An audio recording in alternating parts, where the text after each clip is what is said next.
Interesting fact for you when we're discussing outside centres, which is where I am now on the player power rankings on the channel.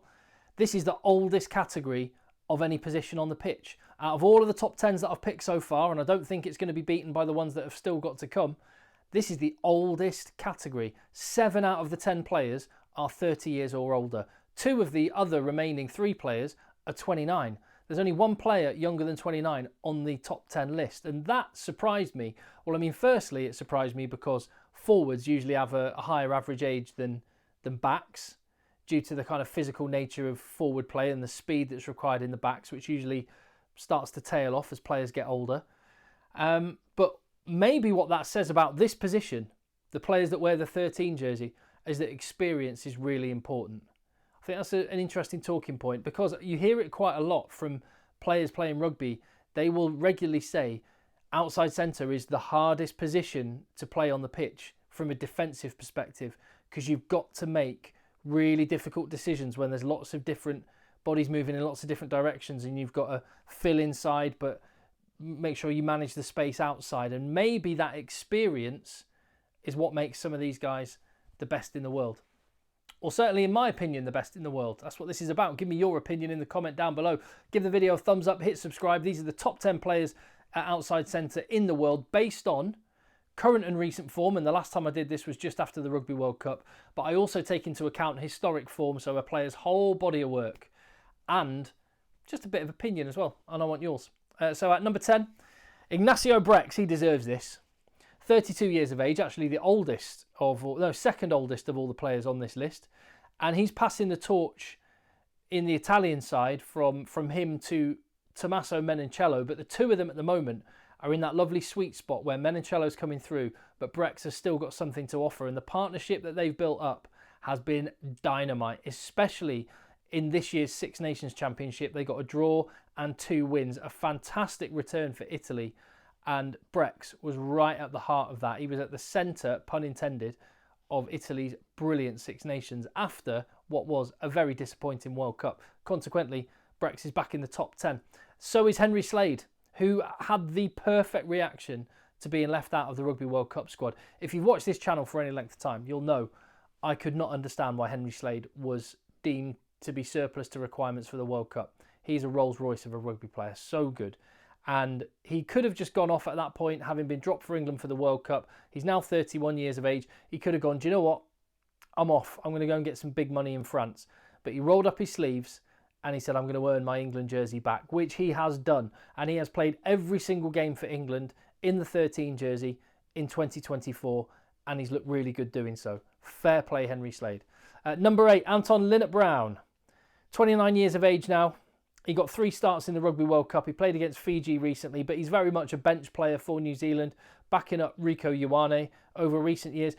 72 caps to his name, though. 40 of those starting. That stat surprised me. He could well end up being a player that gets 100 caps. Quite possibly. Or certainly, I mean, he's already got 72. That's some feat, that. Very good player. Despite being a backup, Anton LienertBrown is my number 8. And Lukhanyo Am kind of falls into the same category, playing second fiddle for his country at the moment, but an absolute class individual. There is, however, only so long that historic form and the pedigree that he's got can come into play, because Lukhanyo Am needs to start getting games in meaningful, significant matches for South Africa. Otherwise, inevitably, despite all the talent in the world, and he has absolutely got that, his stock will continue to drop, because his games have really... He played against Portugal 2 weeks ago and looked really good, didn't he? Before that, he played against Argentina before the World Cup. Injuries have been at the heart of that.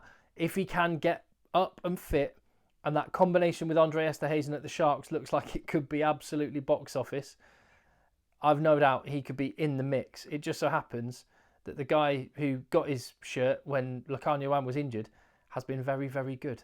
Maybe more on him in a little bit. Let's see as I move on to number 6 on the list. I've got Hugh Jones of Scotland.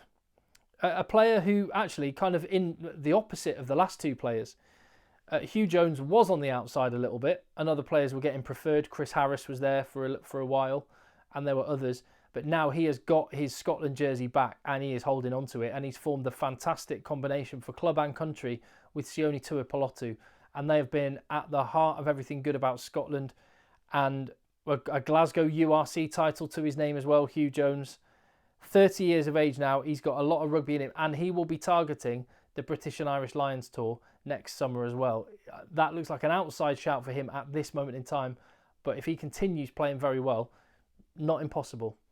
He's at number 6 on my list. Into the top 5, where I've got the same position as he was last time, Waisake Naholo, the oldest player on the list. He's 34. How good is he, and how good a leader was he for Fiji during the Rugby World Cup? Hasn't played a lot of rugby since.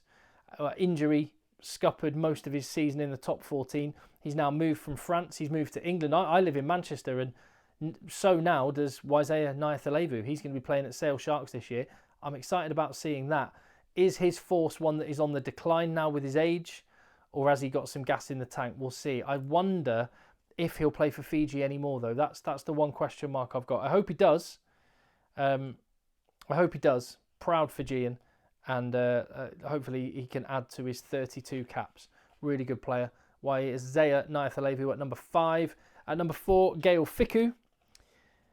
He seems like he's been around forever. He is going to go past 100 caps for France. He's on 89 at the moment. He's 30 years of age, and he played every single minute of the Six Nations. A France team that kind of stuttered by their very high standards in the Six Nations, but that wasn't for the lack of effort and skill and talent from Gael Fickou, who was quite often the one player for France that was really showing the kind of performances that we know he's capable of. I think he suffered a little bit from Jonathan Danty inside him, not quite being at his best, and France not having Romain Ntamak or Antoine Dupont inside him. So it was all change inside him in that French backline, and as a result they didn't win the Six Nations Championship. They'll be looking to bounce back, and if and when they do, no doubt Gael Fickou will be a big part of that. Rico Yani at number 3, the youngest guy on the list at 27. I'll talk about the players that are coming through in this position in a little bit. 71 caps to his name. And he is very good, isn't he? I mean, he's 6'2", and he's absolutely rapid. Super Rugby winner with the Blues this year as well, to add to the success in a New Zealand jersey. Silver medal at the World Cup. Not quite the... And that amazing tackle from, was it Kurtley Arendse? Try-saving tackle in that World Cup final. That might haunt Rico Yani, but there's no doubt he's a great player. That said, I think there are some people that are wondering if there are some limitations to the way that he plays. I mean, incredible strike record, tries scored, line breaks, meters made. He's up there at the top of nearly all of those stats. You can't argue with it. You just wonder if he was deployed on the wing perhaps, and a more natural 13 was there, might it get the best out of the whole team overall? That said, they were a hair's breadth away from winning a Rugby World Cup, and Yani was a big part of it. He's there at number 3. Into the top 2. And this was close. I think the top 2 are a step above anyone else right now. And this one could have gone either way. The previous number 1 is now the current number 2. Down one place on my list, Gary Ringrose. Purely for the fact that he's been injured a little bit. I think Gary Ringrose could well be bouncing straight back to the number 1 spot next time if he plays, because when he does play, I mean, he's arguably Ireland's most important player. He's so good. Him and Jamison Gibson-Park I won't go so far as to say irreplaceable in the case of Gary Ringrose, because Robbie Henshaw did a really good job in his stead through the Six Nations when they won the championship. He played only one match in the Six Nations, Gary Ringrose. He played that second test against South Africa and looked really good again and showed exactly what he's about. And hopefully he'll have a full injury-free season for Leinster and for Ireland. And that'll be good news for Ireland. He's 29. He'll want to add to his Six Nations titles. He'll want to be around come the next World Cup as well. That means, of course, you might have worked out the number 1's Jesse Kriel. I mean, the fact he's keeping Lukhanyo Am out of the South Africa team, and today, as I record this, Rassie Erasmus has named his side for the start of the Rugby Championship, and Lukhanyo Am is outside of the squad. Jesse Kriel's wearing the 13 jersey, as he has done for some time now in the biggest matches for the Boks. He played 80 minutes in both of those tests against Ireland recently in South Africa. He played in the Rugby World Cup final, semi-final, quarter-final. He started in the 13 jersey for the 2 big pool games against Ireland and Scotland.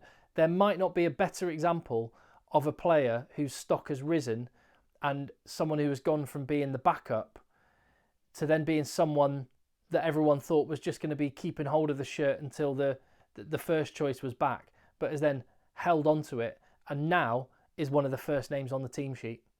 Remarkable. And one thing I've said about Jesse Kriel before, which I'll also say, muscle tone of a chimpanzee. He's absolutely shredded. There's your top 10 then.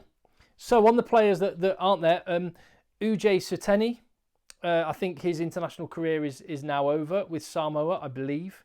Maybe wrong on that, as I was wrong on Peter Archie for Tonga yesterday. Apologies to Peter Archie. Joe Marchant would have been on this list, but not available to England now because he's playing in France. George North, retired from international rugby.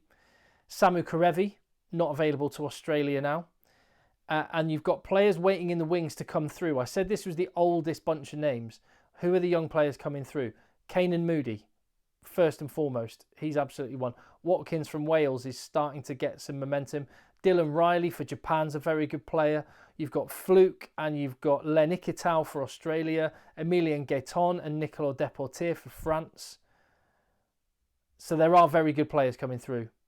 There's just none that have had enough time playing for their national team at this moment to get into the top 10, which looks like that. Let me know your thoughts on that.